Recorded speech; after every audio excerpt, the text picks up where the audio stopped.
Walker Buehler gets his best matchup yet. Will he continue to struggle? We're going to talk about it.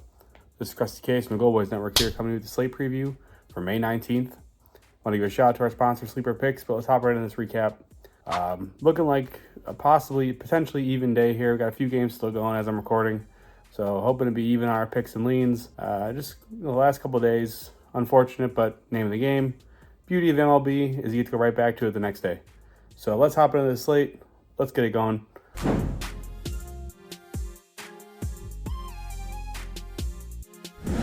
First game on the slate is Chicago White Sox taking on the New York Yankees. This is Brad Keller versus Luis Gil. And for me in this one, I mean, as I said in our last one, it's Yankees or nothing. We took the Yankees team total. They ended up a run short, unfortunately. So in this one, I'm going to go right back to it. Yankees team total over. You get Brad Keller. I don't expect him to pitch very long, likely 4 innings. Probably turn over to the bullpen, likely like Schuster or even maybe a Tanner Banks potentially. So I like the Yankees to put up runs. Couldn't talk anybody off of Brad Keller under his strikeouts. I think it's a tough matchup for him. I loved Clevenger under his strikeouts today against the Yankees, and had a little unfortunate luck there with Laz Diaz behind the plate, and he ends up landing on 5, but nothing you could do there. I do expect Brad Keller to struggle, though. Expect him to get hit around. And Luis Gil, I mean, obviously command's a bit of an issue, but you get a White Sox team that just simply isn't walking. So if you can give him a chase out of the zone, much like they have all season, he should find a ton of success here as well. So give me the Yankees team total, and I expect Luis Gil to have a nice game here.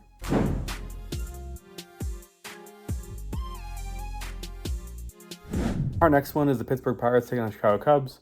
This is Bailey Falter versus Shota Imanaga.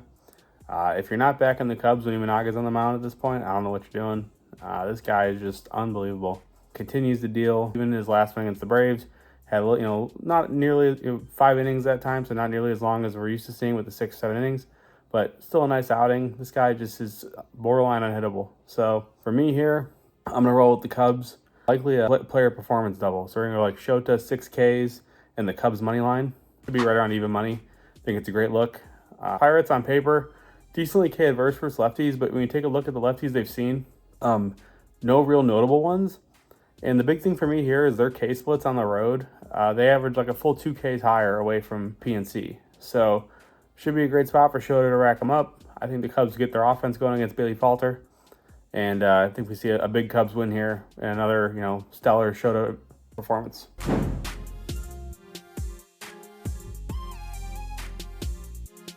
Our next one is the Tampa Bay Rays taking on the Toronto Blue Jays. This is Zach Eflin versus Kevin Gausman. These are just 2 teams that I cannot figure out for some reason. I back them to score. They don't score. I back them to not score, and they do score. Kevin Gausman, this season, he's looked a little bit better in his last few starts, but he's still getting hit up pretty good. So the K stuff's kind of come back, but just giving up a lot of hard contact, a lot of runs, a lot of balls in play. Tampa, obviously super familiar with him. So I do like runs here. The total's at 7.5, which is, it feels a little low, but I think when you have Gausman on the mound, there's a bit of, some bit of respect there. And even with Eflin, he hasn't been great this season, but he's another guy who typically, can pitch pretty well and keep teams off balance. But I am going to roll with the over. I haven't had much luck with these 2 teams, but I think if there was ever a time for an over, it's with Gausman on the bump. He's just giving up, like I said, barrel rate, is considerably higher than we've ever seen in his career. A ton of hard contact, a ton of fly balls, and Tampa has seen him they probably have 7 guys on their team who have seen him 30 times. So give me runs here, give me the over 7.5. Small lean to over on Gausman Ks. He's one of those guys where we saw it against the Twins. Even when he's getting hit up, he still covers his Ks because he's going to strike guys out. It's just what he does.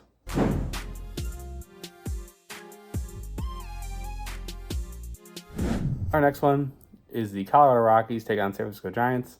This is Ty Blanche versus Kyle Harrison. So Kyle Harrison was supposed to start in this first game of the series. They scratched him, pushed him back a day to give him an extra day of rest.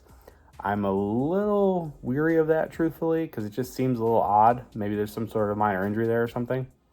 But assuming Kyle Harrison goes, I like the Giants. Think they handle business here. If I had to pick like a definitive play, I'd probably roll with a Harrison player performance double, similar to what we're rolling with in the Cubs game. Probably a Harrison 5Ks and a win. Should be close to even money. And I like him against this Rockies team, so I think he can get 5Ks rather easily. and I think the Giants can at least get us some runs to secure the win here.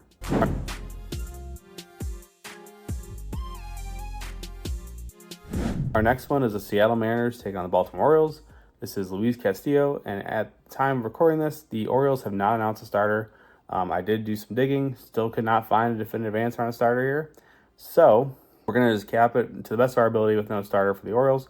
Castillo away from home, different animal, hasn't been nearly as good. So this Orioles team, we continue to see it. If you're throwing velo, if it's anywhere near the zone, they're going to hit it. So I like the Orioles to get some runs here. I can't back them without knowing who the pitcher is, but I would go to the Orioles in some capacity, whether it be the team total or backing them on the money line, pending starter. But I think the Orioles is the play here. Castillo, couldn't talk anybody off the under Ks. I watched that Baltimore team against Bryce Miller, and Bryce Miller had, 15 two-strike counts, and even on some, filthy two-strike pitches, they were still finding ways to put bat on ball and put it in play. So I would lean under Castillo Ks and Orioles in some capacity, like I said, whether it be a team total or a money line.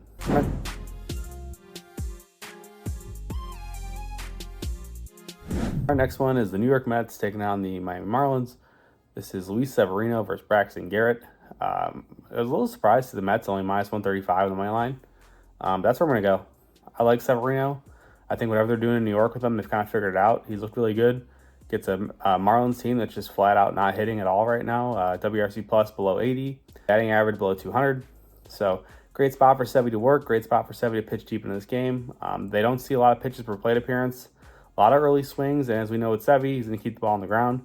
So I think we see these guys just pound the ball on the ground. Consistent short at bats. Sevy goes probably 6-7 innings and gets his boys the win. Braxton Garrett, strikeout stuff looked good in his first outing, but obviously, he's getting hit up too. So this Mets team earlier in the season was crushing lefties, kind of cooled off a bit. Could be a good spot for them to get the bats going. So give me the Mets. Like I said, I like them a lot here. I like them on the money line. And Sevy pitching outs, I think, would be my best pitcher prop here. I think that's a great look for Sevy tomorrow.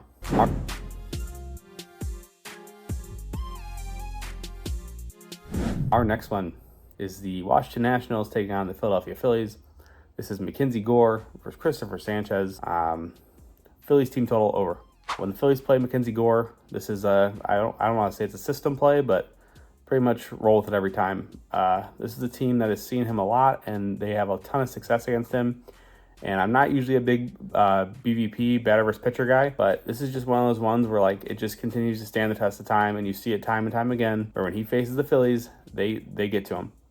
So I'm going to roll Phillies team total. I think they put up runs here. I think they chase Gore early. I even saw Gore's outs at just 16.5 when he's typically a standard 17.5 guy. So in my opinion, that's pretty telling that they're already shorting him an out here. Kind of lets you know what the books are thinking in terms of his outing. So yeah, I like Phillies team total, and I couldn't talk anyone off Gore under strikeouts. I know the Phillies on paper, against lefties, it's up there. It's like 25%. But like I said, against Gore, if you look at the numbers, they just have so much success against him. And if they chase him early, there's a great chance he stays under that line as well. So give me the under Ks. It might be a little sweaty, but I think we get there. And Phillies team total. Wait, before we get back to the picks, I wanted to thank you all for watching. Friends don't let friends watch videos without hitting the like button. So go ahead and press the thumbs up button and like the video.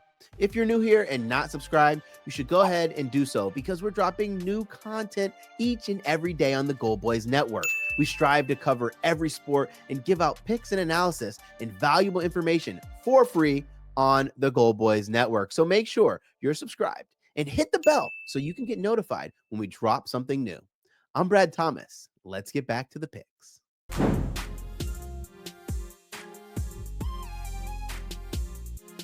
Our next one is the Minnesota Twins taking on the Cleveland Guardians. This is Bailey Ober versus Logan Allen. Another two teams that, man, I try, but I cannot figure them out. Give me the Nerfy here. Give me no runs in the first inning. I try to back Twins. I try to back their offense. They don't score. I don't like Logan Allen. I think he's very, very average. And so this would be a spot where typically I'd want to take the Twins team total, but I've tried to back Twins 3 of the last 4 days, and I have looked like a fool. So we are not going to back Twins here, and we are going to roll with the no runs in the first inning. I think these guys can get us 6 outs.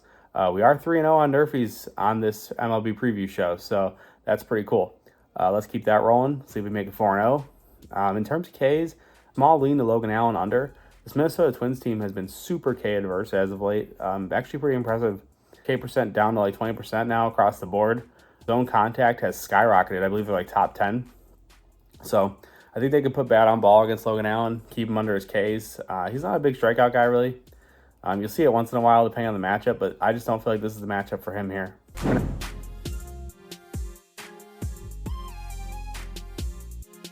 Our next one is the Milwaukee Brewers taking on the Houston Astros. This is Bryce Wilson versus Justin Verlander. You got the Astros at a -150, JV on the bump, obviously. So a little bit of respect there for him. Milwaukee hitting righties extremely well. Houston hitting righties well, not as well as Milwaukee, but definitely getting the bats going. Bryce Wilson has been sneaky good for this Milwaukee team. Like, I mean, when we say sneaky, I mean sneaky. Like, nobody ever expected that. He's looked definitely serviceable for this team. So for me in this one, I'm gonna go with the first 5 under. I'm not sold on JV being back. I think he's just old, and I'm not sure this stuff's quite there. But he always seems to be good, at least the first couple times through the order. It's when he gets deeper into games I think he starts to get touched up a bit. So I'm going to roll with the first 5 under. I think this thing stays a little low scoring. Obviously, it's scary, because you have 2 prolific offenses, but I'm going to roll the first 5 under. In terms of the Ks, Bryce Wilson under Ks, I think it's a great look. Houston super K adverse, like bottom, or like, well, I guess you say top 3, lowest K percent in all of baseball. So definitely an under Ks there for Bryce Wilson.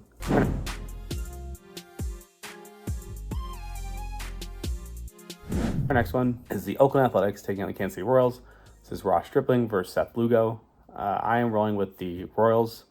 We can just do it on the run line. Like the -1.5 here. I think they handle business. Ross Stripling, not very good. Definitely think he can give up some runs to this Kansas City team. And Seth Lugo, I've been throwing his curveball a lot more. I don't know if anybody's seen it, but he has like the most RPMs on his curveball, like in all of baseball. It's pretty cool. Think he can definitely rack up Ks here. So I'll be interested to see what his line's at. I think this is a big ladder potential spot for Seth Lugo. Definitely want to see if I can get on that and, hopefully get a good line.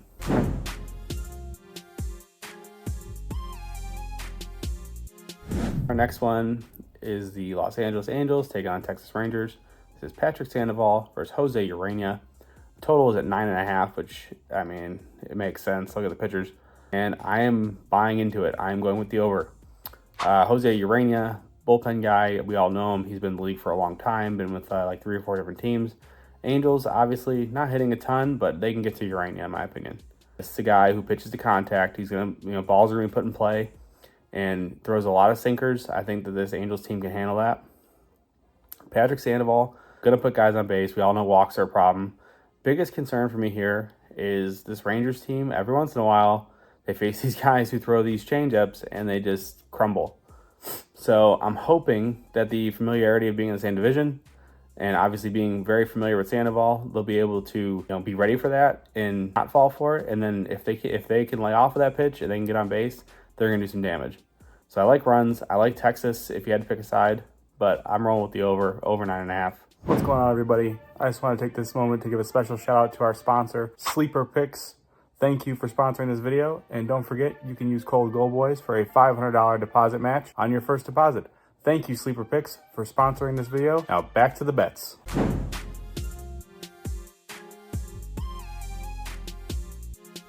Next one is the Boston Red Sox taking on the St. Louis Cardinals. This is Cutter Crawford versus Miles McCullough. Boston -120 on the money line, and I am in 100%. Love Cutter Crawford. Going to see a ton of lefties in this Cardinals lineup, and he is mowing down lefties. Love it. 37% K rate versus lefties this season. I think they're batting under 200, around like 180. He's been outstanding. So give me the Red Sox here. On top of that, they are crushing righties. Top 3 offensively against right-handed pitching. WRC plus is like 135 over the last 2 weeks.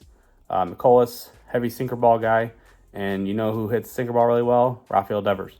So don't be surprised if Devers goes deep here. I think it's a great spot for him. I think it's a great spot for some of these other lefties in this Red Sox lineup.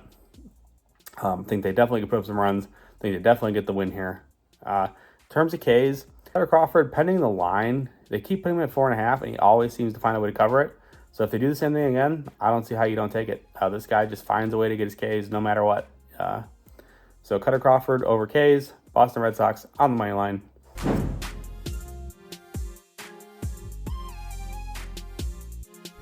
is the San Diego Padres taking on the Atlanta Braves. This is Yu Darvish versus Bryce Elder, and this is probably one of the best prices you're ever going to see for the Braves, probably all season. I'm a little confused by it. I feel like Darvish is getting a little bit of respect, and I'm not sure he's deserving of it, just based off how he's looked this season. So I'm going Braves on the money line. This could be one of those lines that you walk right into and it's the biggest trap in the world, but I'm willing to find out. I'm willing to pay the price to find out. So Braves minus 125 on the money line. I'm going there. Bryce Elder, you look at all the advanced metrics and everything tells you he should be bad. And what does he do? He continues to be good. So he's just one of those guys who the metrics don't matter. You can ask anybody who looks at baseball stats, anybody who looks at numbers. You know, the metrics say this guy should not be good, but he continues to prove that wrong, continues to pitch well. And I think that Darvish, he's been fortunate to play some pretty weak offenses. Well, that's not the case here. You're facing the Braves. And they're coming off a game where their bats were held in check. So I think they get the bats going here. I think the Braves win this one in a big way behind a big performance from Elder. And, yeah, big win for the Braves.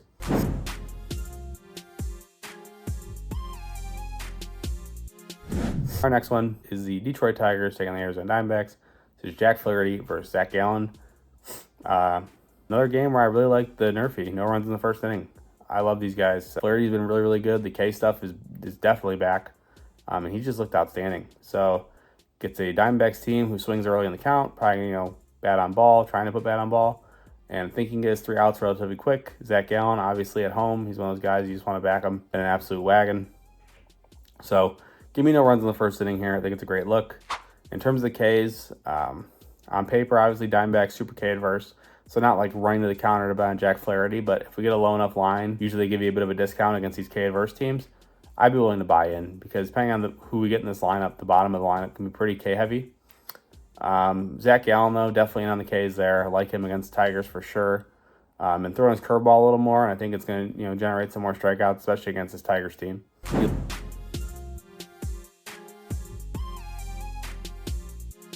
The last one on our slate is the Cincinnati Reds taking on the Los Angeles Dodgers. This is Graham Ashcraft versus Walker Buehler.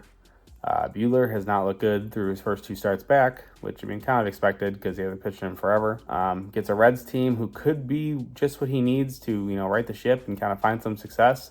I'm not willing to back it though. Minus 215 on the money line, way too rich for me, and no interest in backing a run line. And with Buehler and the way he's looked, been giving up some bombs, just hasn't looked good yet. And like I said, it's to be expected. He hasn't pitched in almost 2 years, but it's tough to lay any kind of price like that when you're backing a guy who doesn't have his best stuff yet. So for me here, I see the total 8.5, and it feels a little high, obviously, and Graham Ashcraft's been elite in the first 5. So I am going to hold my breath and take the first 5 under. I think Walker Buehler could pitch well. I think it's a good spot for him. It's a Reds team that's just not hitting right now. We're going to trust that he finds his stuff here, even a little bit, to keep this team in check. Like I said, Ashcraft, first 2 times through the order, this guy is as elite as it gets. You pull the numbers, batting average against like 170 the first 2 times through the order. This guy is incredible. So it's obviously scary because you're getting a Dodgers lineup, but the numbers make sense, and I'm willing to take the chance. And we get a bit of an inflated price here with the 8.5 total for the game. So I'm going to roll with the first 5 under, and we're going to hold our breath the whole time. In terms of Ks, don't love either guy. Like I said, Walker Buehler would typically be a guy I want to back, but just with how he's looked, it's tough to sit here and say, oh yeah, take Walker Buehler Ks. Depending on what they put the line at, I could be, persuaded to buy in. If it's like a 4.5, definitely might have to get involved, but anything above that, I'd probably just pass, personally. That does conclude our slate, though. If you guys do me a favor, drop a like, drop a comment. Let me know what you guys are playing. Send some vibes. Let's get back in the winning column here. As always, you can get all my plays at goboys.com. And if you have a gambling problem, dial 1-800-GAMBLER. Thank you, guys.